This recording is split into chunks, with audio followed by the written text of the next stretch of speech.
Man har jo forskellige brugerflader, man kan tilpasse præcis som man vil. De kører rundt i karusel, modsat de andre HTC-telefoner, vi har haft, hvor du kan køre til siden, så kan du her, køre hele vejen rundt.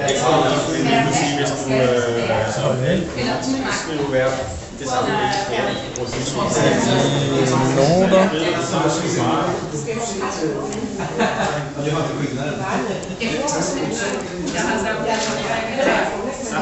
Tegnevand. Skrivenote.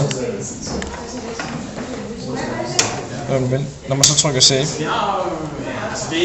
så gemmer den sig automatisk op i Evernote-skyen. Det vil sige, man har også på sin PC. Hvis nu der er en eller anden, der tegner et eller andet på en tavle eller andet, så har jeg også mulighed for at trykke billedet, så tænder den kameraet.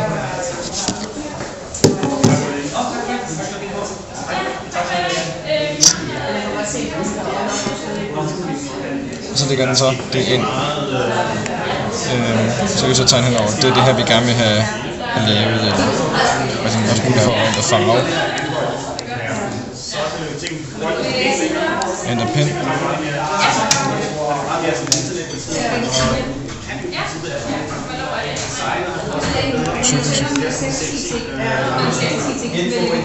Vi kan slette.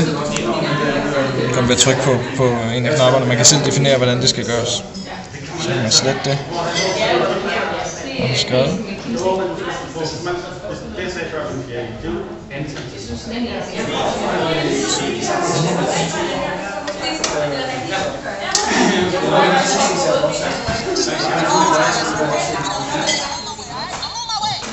Skruer den ned for lyset.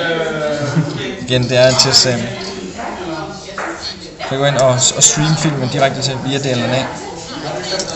Går man ind, vælger man så de DLNA-device, som kommer frem her. Det der er tilgængeligt på netværket, og så kan man streame det over til den.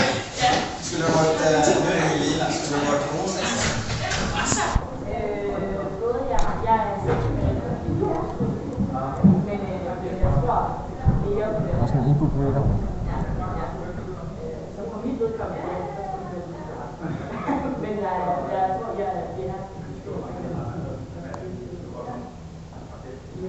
Træk pinden frem her.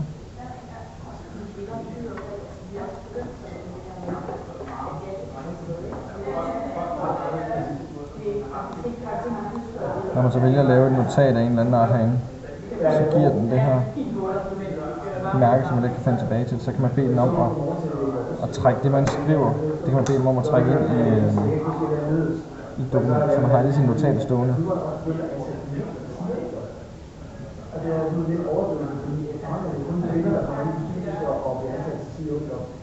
Og selvfølgelig browsing experience.